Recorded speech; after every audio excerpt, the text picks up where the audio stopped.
Si un día la vida te lleva a Tepoztlán, Morelos, y tienes la mala suerte de manejar por la carretera de madrugada, te lo advierto. Si ves un carruaje negro tirado por dos bestias sudando lumbre, no mires al cochero. Yo lo hice. Y por mirar a ese cabrón, perdí hasta mi nombre. 10 años antes, Santiago, ese era yo. Era solo un cero a la izquierda. Un godínez fracasado que creyó que podía poner un negocio de artesanías cerca del centro místico. Me vi con mi gorra de lino, vendiendo cuarzos y pulseritas a los turistas gringos y chilangos que subían al Teposteco buscando iluminación. Iluminación. ¡Ja! La única luz que encontré fue la roja de las cuentas bancarias. Todo se fue a la mierda rápido.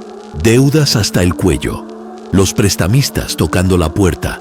Elena, mi esposa, me veía con esos ojos de decepción que dolían más que cualquier puñetazo. Ella siempre fue la cuerda, la sensata. Yo era el soñador estúpido que creía que la vibra de la montaña me iba a hacer millonario. La bronca gorda llegó una noche de octubre, justo cuando empezó la temporada de lluvias fuertes. El local de las artesanías se inundó. Perdimos toda la mercancía.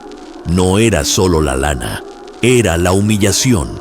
Elena hizo la maleta al día siguiente. No hubo gritos, ni lágrimas. Solo me miró una última vez y dijo: Santiago, ya no queda nada que salvar. Me quedé solo en una casa de adobe con olor a humedad y fracaso. El pinche teposteco me observaba desde arriba, como un dios ancestral burlándose de mi miseria. Esa noche me subí a la vieja pick-up oxidada. No tenía gasolina, ni un peso para comprar mezcal de verdad. Solo una botella aguada y el corazón hecho un nudo. Empecé a manejar sin rumbo, saliendo por la carretera vieja que conecta con Yautepec, la que siempre está oscura y llena de curvas peligrosas. Quería desaparecer, literalmente. Me daba igual si un camión me llevaba de corbata. Era mejor que vivir con ese peso. Eran las 3 de la mañana. La luna estaba cubierta por las nubes gordas. El aire era pesado, olía a tierra mojada y a pasto fermentado. Estaba concentrado en la idea de estrellarme, cuando lo sentí. Un frío que no era de la sierra. Un frío que entraba hasta el hueso y te congelaba la saliva. Frené de golpe, a unos 50 metros, saliendo de una neblina tan espesa que parecía humo de azufre. Venía el carruaje. No iba rápido, pero el sonido de los cascos resonaba en el asfalto vacío con una fuerza brutal. Tuk-tac, como un martillo gigante golpeando la noche. Los caballos eran enormes, más negros que el carbón, y se les veía el músculo tenso. No sudaban agua, te lo juro. Era algo aceitoso y brillante, que humeaba bajo la luz tenue de los faros. El carruaje, metálico, pulido, brillaba como un ataúd de lujo. Mi primer impulso fue meter reversa y salir huyendo, pero no pude. Me quedé pegado al volante, viendo cómo el cochero tiraba de las riendas justo frente a mí. El aire se hizo rancio de pronto. Olía a tumba. El cochero vestía de charro, un traje impecable, plata reluciendo en la oscuridad, un sombrero enorme que ocultaba su rostro. Pero incluso sin ver su cara, sabía que me estaba mirando. Sentí el peso de esa mirada, una presión que me dobló el estómago. Era una presencia antigua, depredadora. No era un hombre. Era algo que usaba la figura de un hombre. El silencio se hizo absoluto, solo el jadeo pesado de los caballos. «Santiago», dijo. La voz era grave, gutural, como si viniera de debajo de la tierra, pero a la vez era extrañamente educada. «¿A dónde vas con tanta prisa y tan poco destino?» Mi voz se atascó. Solo pude murmurar: «He perdido todo». El charro se inclinó un poco. Su mano, enguantada de cuero negro, señaló hacia el fondo del carruaje. «Eso no es verdad. Todavía tienes tu desesperación. Y la desesperación es una moneda de cambio muy valiosa». Se rió suavemente, y por primera vez pude ver un brillo rojo bajo el ala de su sombrero. No era fuego, eran sus ojos. Sé lo que quieres, Santiago, tu negocio, tu esposa, la admiración de esos idiotas que te ven como un don nadie. Todo eso es fácil de recuperar. Yo puedo darte eso, y mucho más. Una chamba que te llenará los bolsillos, el respeto que nunca tuviste. ¿Qué ofreces a cambio? Estaba temblando, pero la idea de volver a ver a Elena, de pagar mis deudas, era demasiado dulce. El miedo se hizo pequeño ante la desesperación. Lo que sea, lo que pidas, dije, apenas audible. El charro asintió, satisfecho. Excelente. Eres un hombre práctico. No te preocupes por el precio ahora. Es solo una pequeña hipoteca sobre tu futuro. Digamos que me pagarás a la hora de la cosecha. Pero para sellar el trato, necesitas llevar contigo mi promesa. Abrió la puerta del carruaje. Dentro, en la oscuridad, había una caja de madera antigua y sucia. La abrió con un movimiento rápido. No pude ver bien lo que había dentro, solo escuché un leve tintineo como de cerámica. Tómala, guárdala bien. Es tu talismán. El charro me arrojó algo. Cayó en el asiento del copiloto con un golpe sordo.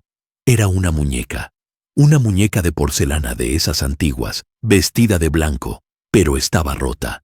Su rostro fino estaba partido justo a la mitad, dejando ver un vacío negro. Y lo peor, una de sus manitas, la izquierda, sostenía un pequeño trozo de cabello, oscuro, rizado, y se veía húmedo. Trato hecho, susurró el charro, mientras chasqueaba los dedos enguantados. En ese instante, la neblina se cerró sobre la pick-up. El sonido de los cascos se aceleró hasta convertirse en un galope sordo. Y cuando la niebla se disipó un segundo después, el charro, el carruaje y las bestias ya no estaban. Solo el silencio de la carretera de Tepoztlán y el olor a azufre. Y yo, con mi trato y esa muñeca, mi vida nunca volvió a ser mía. La vida que me prometió, ese mismo instante me la quitó. A las 2 semanas, la cosa cambió. La suerte que me había abandonado por años regresó como un huracán. Mi negocio de carnitas, que estaba a punto de quebrar en Tepoztlán, de pronto se llenó hasta el tope. No era solo gente de aquí. Venían gringos y chilangos desde lejos, diciendo que el sabor era algo fuera de este mundo. Yo tenía la mejor chamba y la mejor lana que jamás imaginé. Pero la muñeca de porcelana rota, esa que el charro me había arrojado, no era solo un recuerdo del pacto, era un ancla. La escondí en la caja fuerte, bajo llave, envuelta en un trapo viejo. No importaba cuán lejos estuviera, yo podía sentirla, como si su mirada agrietada estuviera fija en la parte de atrás de mi cabeza, 24/7. Una noche, mi abuela, doña Remedios, vino a verme. Ella no es de las que se anda con rodeos. Me miró mientras yo contaba fajos de billetes nuevos, y su cara se puso pálida. Santiago, dijo, sin dejar de ver las grietas del techo, has regresado de la carretera, pero tú no eres el que se fue. Le dije que eran los negocios, que por fin la suerte me sonreía. Ella me agarró la mano, y sus dedos, resecos por el sol, me quemaron. La tierra no te dio esa riqueza, mijo. La tierra cobra con sudor. Esa es otra clase de deuda. Huele a azufre aquí, y el cerro de la víbora está inquieto. Aguas con las cosas rotas. Las cosas que se rompen, pero que no desaparecen, son los pedazos de tu alma que ya no puedes recuperar. Claro que no la escuché. ¿Quién escucha a una anciana supersticiosa cuando tiene 5 cifras en el banco? La ignoré, pero sus palabras se quedaron pegadas en las paredes. Los avisos se hicieron más claros. No pasaban 2 días sin que, a las 3 de la mañana, un ruido me despertara. No era un ruido de ratas o del viento. Era el sonido metálico, exacto y lento de una herradura golpeando el asfalto. Tlac, tlac, tlac. Siempre se detenía justo frente a mi puerta. y el olor a azufre era tan fuerte que me quemaba la nariz. Intenté deshacerme de esa cosa. Un martes, manejé hasta la cima, cerca de las ruinas de El Teposteco. La tomé. La muñeca pálida con ese horrible ojo de vidrio rajado. La estrellé contra una piedra. La hice trizas. Me sentí libre por 5 minutos. Cuando regresé a casa, la muñeca estaba otra vez sobre mi escritorio. No estaba pegada. No estaba restaurada. Estaba completa. Solo que ahora no tenía el vestido blanco con el que la había encontrado. Llevaba un traje de charro en miniatura, negro, impecable, y sus labios rotos parecían sonreír un poco más. Ahí entendí que no se trataba de devolver el objeto. Se trataba de que el objeto era la deuda. El miedo me hizo actuar como un loco. Vendí el negocio, vendí la casa, tomé todo mi dinero, que ya era muchísimo, y huí. Me fui a la Ciudad de México. Pensé que la densidad, la gente, el ruido me protegerían de la soledad del cerro y de la carretera. ¡Qué pendejo fui! El charro negro no necesita carreteras rurales para cobrar. En la CDMX alquilé un penthouse ridículo en Polanco, cerré las cortinas y me senté a esperar. Me obsesioné con la muñeca. La puse en una vitrina de cristal blindado. Pasaba horas viéndola, esperando que se moviera, esperando que me hablara. Dejé de dormir, dejé de comer. La semana pasada fue cuando el sonido de los cascos regresó, pero esta vez no era un sonido, era una vibración. Sentí el clac, clac, en el suelo de mármol del piso 23. Llamé a mi abuela, desesperado. Viene por mí, abue. Ya lo escucho. Ella no me preguntó quién, solo suspiró. Mira la muñeca, Santiago. Ella te va a decir qué viene a cobrar. Colgué el teléfono temblando. Me acerqué a la vitrina. La muñeca de porcelana, con su traje de charro, ya no estaba en la vitrina. Estaba sentada en la orilla de la cama. Su cabeza rota se inclinó. Y por primera vez, noté que la rajadura en su ojo no era una grieta al azar. Era una lágrima seca. Mientras yo miraba, aterrorizado, la muñeca levantó su diminuta mano de porcelana. Me señaló. Luego, señaló el reloj de pared. Eran las 3:33 de la mañana. Un segundo después, el olor a azufre no vino por la ventana, ni por la puerta. Vino de mí. Sentí un frío helado que me recorría desde los pies hasta la garganta. La voz que escuché no era exterior. Era la voz profunda, grave y resonante del charro negro, justo en medio de mi pecho, diciendo: «Pagas ahora, Santiago. El tiempo prestado se acabó». Los conserjes del edificio me encontraron esta mañana. No estaba muerto. Peor. Estaba sentado en el sillón de la sala, con la mirada perdida. No tengo un rasguño, pero estoy vacío. Mi cartera sigue llena, pero la ambición, la codicia, el miedo, todo se fue. Lo único que me queda es la muñeca. Ahora me siento aquí, en esta clínica, sosteniendo esta cosa que tiene los restos de mi alma. Y sé, con una certeza espantosa, que si alguien más la toca, si alguien la mira a los ojos, si alguien siente el frío de la porcelana rota, sabrán exactamente el precio de la riqueza robada en Tepoztlán. No vuelvan a detenerse en esa carretera. Y si les ofrecen algo a cambio de un juguete, de un pedazo de nada, recuerden mi historia. Hay deudas que se pagan con oro, pero esta se paga contigo. Ahora, si me disculpan, la muñeca me está llamando. Quiere que juegue. Si andas cerca de San Cristóbal de las Casas, por el lado de la Candelaria, y ves una luz verde enfermiza parpadeando cerca del cerro, no importa qué tan desesperado te sientas, date la media vuelta. ¡Corre! Porque si sigues, claro que vas a encontrar lo que buscas, pero te va a costar más que la vida. Lo pagas con la sangre que menos quieres perder. Rosa supo eso demasiado tarde. Ella Vivía del aire frío que se colaba por las rendijas de su choza. En Chiapas, la pobreza no es solo no tener comida, es el frío que te cala los huesos y la humedad que te pudre los pulmones. Yo la conocí.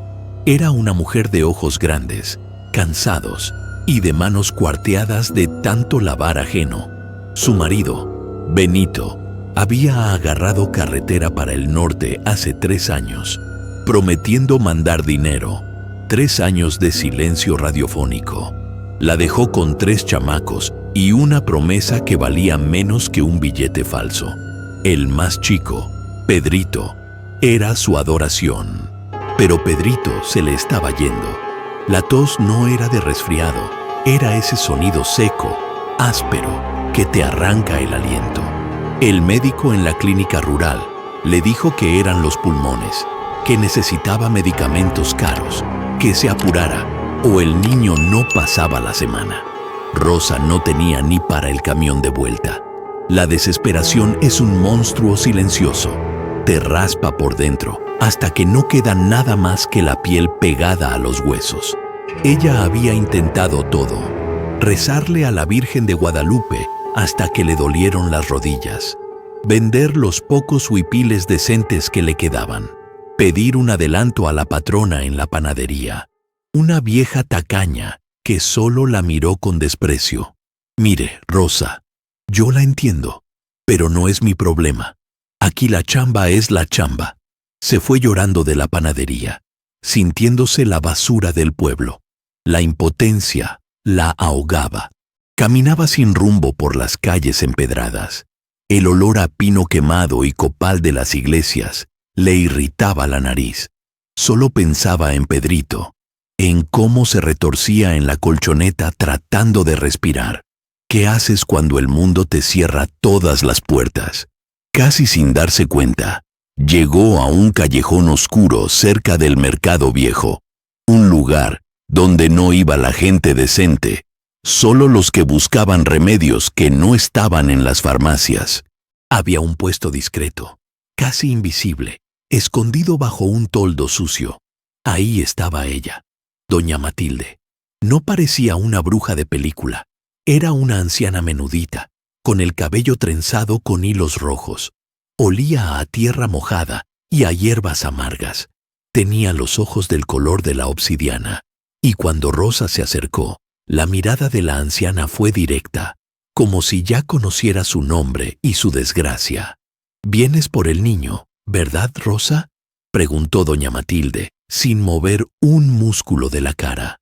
Rosa sintió un escalofrío que le recorrió la columna vertebral. Nunca la había visto.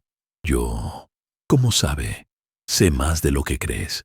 Sé que el dinero no llega. Sé que Benito no regresa. Sé que el niño se muere esta noche si no haces algo». La voz era baja, susurrante. La anciana no le ofreció té ni le leyó las cartas. Fue directa, cortante. Matilde sacó algo de debajo de la mesa. No era una pócima ni un amuleto. Era un libro.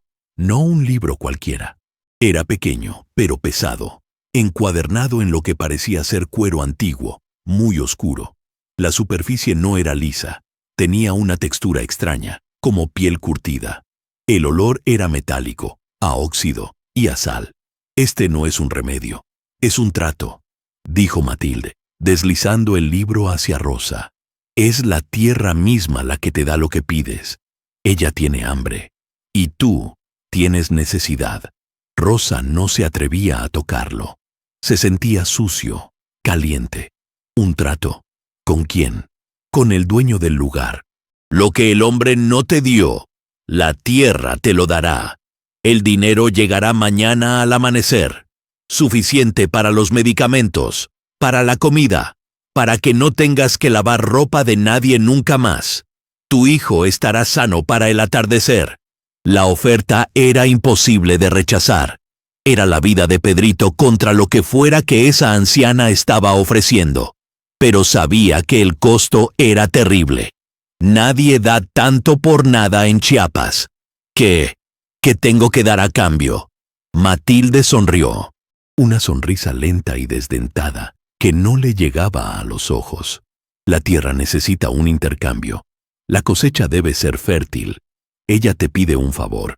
Cada 3 años, cuando el maíz esté listo para cortarse, le entregas un nombre. El nombre de un niño que aún no se haya corrompido, uno que pueda convertirse en nahual. Un niño que sirva al dueño. Solo un nombre, Rosa. Y la tierra se lo lleva. Rosa sintió náuseas. Un niño inocente. No, no puedo hacer eso. Es horrible. ¿Y ver a tu hijo morir no es horrible? ¿Quedarte sola en este pueblo con 2 bocas más para alimentar no es horrible? Piensa en Pedrito. Piensa en el futuro. Tienes 3 años de riqueza y paz. Luego, solo un nombre. Matilde abrió el libro. Las páginas interiores no eran de papel. Eran como láminas secas y estaban manchadas con una tinta negra y gruesa. En la primera página había nombres escritos, nombres de niños, y al final de la lista, un espacio en blanco. Solo tómalo. Toca el libro y el pacto se cierra.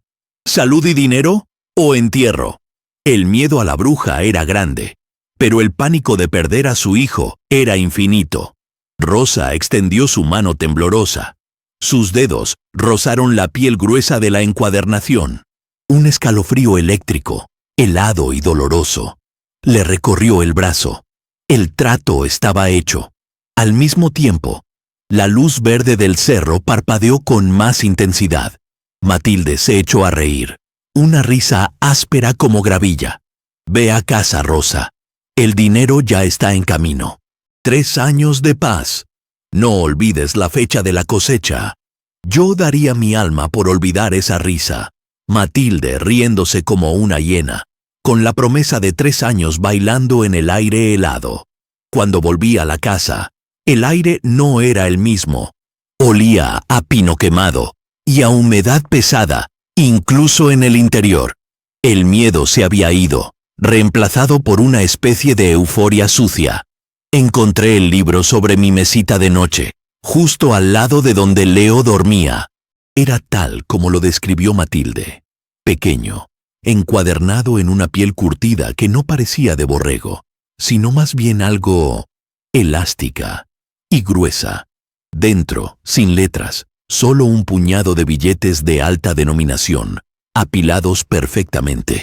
Era más dinero del que había visto en toda mi vida. La promesa se cumplió de inmediato. Abrí mi puesto de textiles en el mercado de Santo Domingo. La gente empezó a llegar en hordas. No solo turistas, sino comerciantes importantes de la Ciudad de México y hasta extranjeros que buscaban piezas únicas. Mis bordados, antes ignorados, se vendían a precios exorbitantes. Mi pequeña casa de madera, en el barrio de La Merced, pronto fue reemplazada por una vivienda de material, con una cochera. Tuve que contratar a 3 señoras para que me ayudaran con los pedidos. Todo iba demasiado rápido, demasiado fácil. ¿Saben?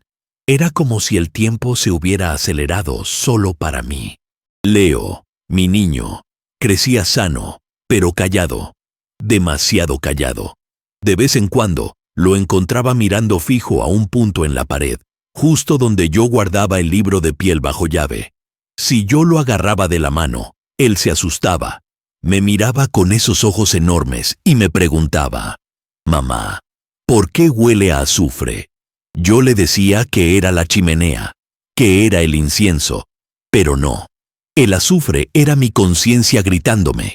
Cuando la gente del mercado me preguntaba por mi prosperidad, yo solo sonreía.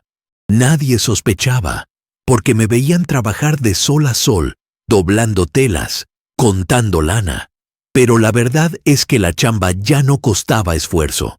La riqueza fluía como agua podrida de un grifo abierto. 3 años, 3 inviernos helados en San Cristóbal.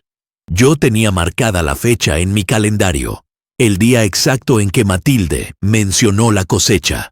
Un día después del solsticio de invierno, justo cuando la neblina se vuelve más densa y pesada en las montañas. Pasaron las Navidades, frías y extrañamente vacías. El 22 de diciembre, Desperté antes del amanecer. Un sudor frío me recorría la espalda. Leo dormía a mi lado, respirando suavemente. La paz se había esfumado. Los 3 años de tregua habían terminado. Tenía que irme. Ya no me importaba la prosperidad, ni la casa, ni el negocio. Solo quería a mi hijo a salvo. Rompí el candado del cajón donde guardaba el libro. Los billetes estaban ahí, pero la piel del libro parecía latir. Lo tiré con asco en un rincón. Agarré una mochila con lo esencial y levanté a Leo. Mi amor, vamos a jugar a un juego, le dije temblando. Vamos a la playa. Ahora. Leo, medio dormido, no protestó. Lo envolví en una manta y salimos corriendo. El coche, mi camioneta nueva que había comprado con el dinero del pacto, estaba en la cochera. Intenté encenderla. 1, 2, 3 veces. El motor solo gimió, un sonido seco y miserable. La batería estaba muerta. No tenía sentido, la había usado el día anterior. Empecé a maldecir, a golpear el volante con furia.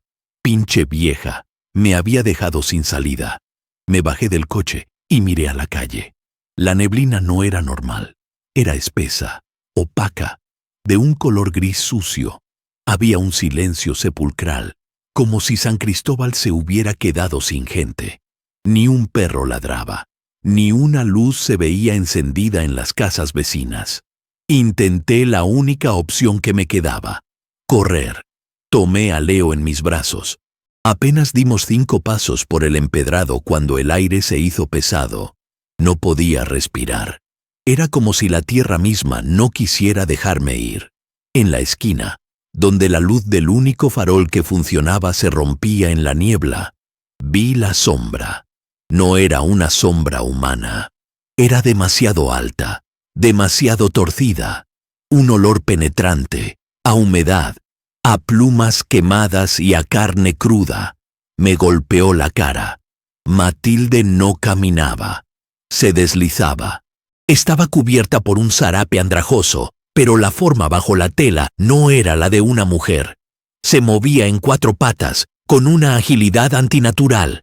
De su cuello colgaba un amuleto hecho de dientes. Me congelé. No grité. El terror me había robado el aliento, la voz y el alma. ¿Creíste que el pacto era con el dinero, Rosa?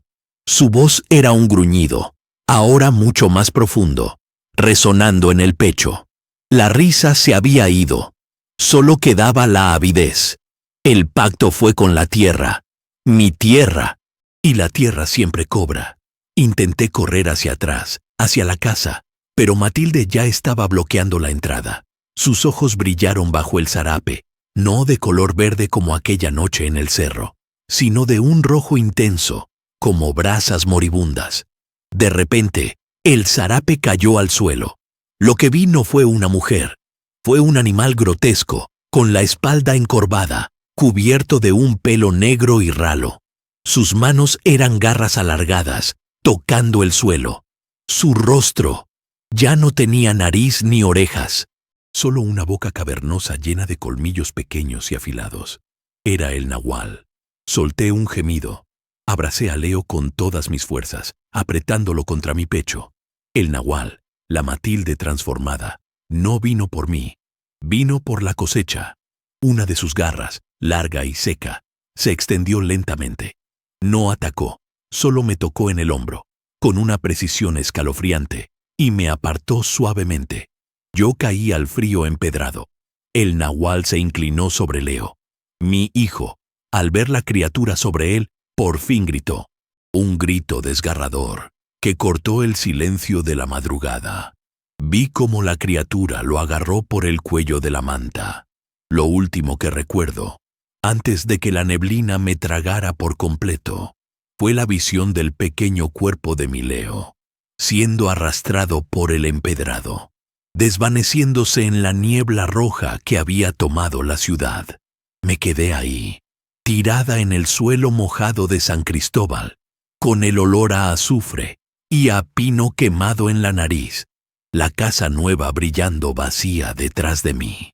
Solo el libro, ese maldito libro encuadernado en piel oscura, me recuerda el precio exacto de 3 años de tranquilidad prestada. El trato se cumplió, pero no se canceló. El libro sigue latiendo. Y en San Cristóbal, la neblina es más fría alrededor de las casas donde los niños han desaparecido. Y todavía se escuchan, a veces, risas ásperas, como gravilla, bajando del cerro. Me pregunto cuántos más habrán pagado su cosecha. Si alguna vez te encuentras en Cholula, Puebla, cerca de ese cerro donde Cortés puso una iglesia encima de una pirámide prehispánica, como si quisiera tapar el aliento de la tierra, y alguien te ofrece una moneda de oro antigua, una que se sienta pesada y fría en la palma, corre. No preguntes de dónde salió. No la toques. Yo daría lo que me queda de vida para desaprender el olor a humedad y pólvora vieja que desprendía esa maldita chingadera. Me llamo Javier, y hasta hace 3 meses, mi vida era un perfecto retrato de la miseria moderna. Vivía de puro milagro en un cuartito prestado por mi tía, viendo el domo de la iglesia de los Remedios desde una ventana rota. No tenía trabajo estable. No tenía ni para el camión. La verdad es que estaba jodido, de esos que la gente cruza la calle para no toparte. Lo peor no era el hambre, sino la humillación. Le debía dinero al Beto, le debía a mi tía y hasta al dueño de la tortillería de la esquina. De plano, era un perdedor. Todo explotó cuando la dueña del cuartucho de la tía, una señora gorda y bigotona que parecía tallada en ladrillo, llegó gritando que desocupáramos en 3 días o llamaba a la policía. 3 días. Y yo no tenía ni 10 pesos en la bolsa. Esa noche, el fracaso me supo a óxido. Fue entonces cuando Beto, mi amigo de siempre, el más pacheco del barrio, propuso la estupidez. «Mira, Javier», dijo mientras enrollaba un papelillo, «no te hagas pendejo. Hay que preguntar. La gente de antes le pedía a los muertos. Hay que hacer una ouija». La idea era patética. Ni siquiera teníamos un tablero de verdad. Lo hicimos con lo que pudimos.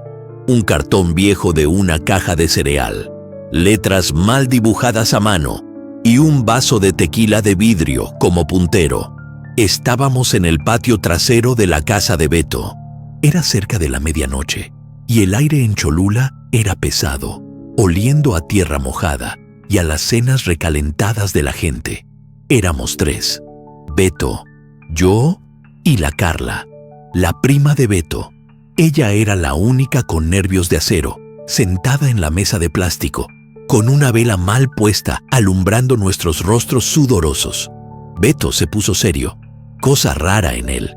«Estamos aquí para hablar con quien sea que esté escuchando. Queremos una respuesta, una solución para mi compadre Javier». El vaso no se movió por casi 10 minutos. Estábamos a punto de reírnos, de mandarlo todo al carajo, cuando el vaso, lentamente, sin que nadie lo empujara, se deslizó hacia la letra S, luego a la O. «¿Qué dice?», preguntó Carla, con la voz apenas audible. El puntero siguió. S-O-L-O-R-O-B. Solo Rob. Solo robo. No tenía sentido. ¿Qué? ¿Que robe un banco?, susurró Beto, nervioso, viendo hacia la oscuridad del patio. El vaso volvió a deslizarse, más rápido esta vez, hacia los números. 1521. ¿1521? Preguntó Carla. Esa fue la caída de Tenochtitlán, ¿no? Un silencio helado nos envolvió. La vela parpadeó tan fuerte que casi se apaga. Sentí que no era aire lo que respiraba, sino polvo de tumba. Yo me armé de valor, con la desesperación como único motor. Si eres algo viejo, si eres alguien que conoce la tierra aquí, ¿cómo consigo dinero? Necesito salir de esta. El vaso se movió de inmediato, sin vacilación. Iba directo a las letras, formando una sola palabra que sentí que me taladraba el cráneo. T-I-E-R-R-A. ¿Tierra? Dije. ¿Tierra cómo? El vaso fue al sí. Luego volvió a deletrear. Pero esta vez, el mensaje era directo y amenazante, lento como la procesión de un entierro. ALTARSACRIFICIO. En ese instante, sentimos que la temperatura bajó unos 10 grados. El miedo me hizo sudar frío. Intentamos retirar las manos, pero el vaso se pegó a nuestras yemas. Se quedó quieto sobre el número 1. Una cosa. Solo una cosa necesitas, murmuró Beto, leyendo en voz alta. ¿Qué cosa? Exigí yo, ya temblando. El vaso se deslizó con una fuerza brutal hasta el centro de la tabla, y el aire vibró. La vela se apagó de golpe. En la oscuridad total, escuchamos el sonido de algo metálico, pesado, que caía justo al lado de la tabla de cartón, rebotando en el cemento. Beto encendió el encendedor. A la luz amarilla y temblorosa, vimos que donde antes no había nada, ahora reposaba una moneda. No era pequeña. Era una moneda de oro español, gruesa, con el perfil desgastado de un rey. No había manera de que estuviera ahí antes. El vaso, aunque ya sin la luz de la vela, comenzó a moverse de nuevo, solo con la luz del encendedor. Formó el pacto final, la condición que me heló la sangre, pero que al mismo tiempo me ofrecía la salvación. ELOROESMIOELDEUDOESTUYO. El oro es mío, el deudo es tuyo. Entendí. La moneda me sacaría de la miseria, pero lo que me estaba pidiendo a cambio era algo que aún no podía dimensionar, algo que estaba anclado a la tierra y a su historia de sangre. Tomé la moneda. Estaba fría, asquerosamente fría, y el grabado del rey se sentía rugoso bajo mi pulgar. Acepto, dije, con un hilo de voz, sellando el trato más estúpido de mi vida. Acepto lo que sea. Sácame de aquí. Justo cuando mis dedos rodearon la pesada pieza de oro, el vaso se hizo añicos, como si algo invisible lo hubiera golpeado. Beto y Carla gritaron. La sesión había terminado. El pacto se había cerrado. A partir de ese momento, el dinero empezó a llegar. Y el terror también. El dinero era absurdo. De pronto, todo lo que tocaba se convertía en lana. Gané la lotería menor esa semana, algo que nunca me había pasado. Mi chamba de repartidor se convirtió en un puesto de supervisor en menos de 3 meses. La moneda de oro, que ahora guardaba en una caja de madera bajo la cama, no era un amuleto, era un imán. Atrayendo riqueza, sí, pero atrayendo otra cosa también. Beto y Carla se beneficiaron. A Beto le liquidaron el préstamo que arrastraba desde hacía años. Carla, que vendía cosas por catálogo, empezó a ganar el triple sin esfuerzo. La euforia duró quizá unas 3 semanas, pero se sentía pesada, como si cada billete estuviera manchado de algo oscuro. Lo primero que noté fue el olor. No era constante, pero aparecía de noche o cuando regresaba a casa cansado. Olía a tierra mojada después de la lluvia intensa y a algo metálico, como cobre oxidado o sangre seca. Y las noches. Ya no dormía, cabrón. No de la manera en que la gente normal duerme. Sentía un peso extra en la cama, justo al lado, hundiéndome el colchón. Pero al voltear, no había nada. Solo el frío que irradiaba de la caja donde guardaba la moneda. Beto fue el primero en quebrarse de verdad. Me llamó a las 3 de la mañana, llorando. Decía que al entrar a su casa, veía la sombra de un hombre muy alto, con ropas antiguas, como de una película de conquistadores viejas, parado en la esquina de su sala, viéndolo. Le dijimos que estaba paranoico, que la presión del dinero y el miedo a perderlo lo estaban volviendo loco. Pero la neta, yo también había empezado a escuchar susurros en el cerro, cuando pasaba cerca, voces que no hablaban español ni náhuatl, sino algo más profundo, como si la tierra misma estuviera quejándose. El terror escaló cuando intenté deshacerme de la maldita pieza. La tiré al drenaje cerca del mercado de Cholula, sintiendo un alivio inmenso mientras se iba por el agua sucia. Fui al trabajo y regresé a mi departamento 6 horas después.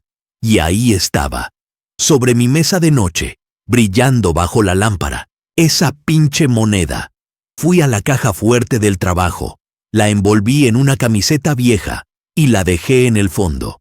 A la mañana siguiente, la caja estaba abierta, sin forzar, y la moneda me esperaba en mi escritorio. Ahí entendí. No podíamos renunciar a ella. No podíamos dársela a nadie más. Éramos sus guardianes forzados. El terror real vino con Carla. Fue un golpe seco. La encontraron en su casa, asfixiada en su cama. La policía lo llamó un paro cardíaco, natural, por estrés. Pero yo sé que no fue así. Fui a verla, a darle el pésame a su familia, y aproveché para entrar a su cuarto. La ventana estaba cerrada, la puerta con seguro, y en el suelo, justo al lado de su almohada, la moneda de oro brillaba intensamente. Solo quedamos Beto y yo. Nos encerramos en mi departamento de la colonia La Paz. La moneda estaba en el centro de la mesa, y la mirábamos como si fuera una granada sin seguro. «¿Quiere algo, Javier?», balbuceó Beto, con los ojos rojos, sin haber dormido en días. Olía a sudor y a pánico. «Ya nos dio algo. Dinero, Beto. Es un pago», le dije, intentando sonar racional. Beto negó con la cabeza, esa expresión de un hombre que ya ha visto lo que hay detrás del telón. «No es un pago, es un intercambio. Lo que le quitamos a la tierra. Quiere recuperarlo. No es solo lana, Javier. Somos nosotros. Somos las ofrendas. Decidimos que la única salida era devolverla, regresarla al punto exacto donde la desenterramos en el cerro. Si ese espíritu estaba ligado a la tierra de Cholula, ahí debía quedarse. Fuimos de madrugada. El frío calaba los huesos, y la niebla se había tragado la pirámide, dejando solo una silueta oscura. Caminamos en silencio, con la linterna temblando en mi mano. El ambiente no era de paz, sino de opresión. Se sentía denso, como si camináramos bajo el agua pesada. Llegamos al lugar, a esa pequeña depresión en la tierra donde la encontramos. Beto se arrodilló, excavando con las manos. Cuando intentó dejar la moneda en el hueco, la tierra pareció resistirse. La empujó. Y luego gritó. Pero no fue un grito de dolor. Fue peor. Fue un grito ahogado y vacío, como si le hubieran succionado todo el aire y el sonido del cuerpo.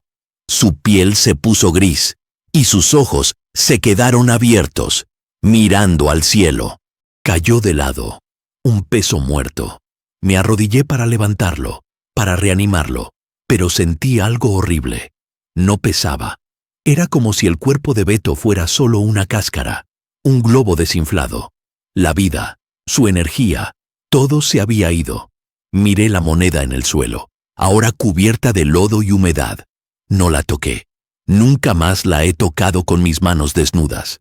Me fui corriendo.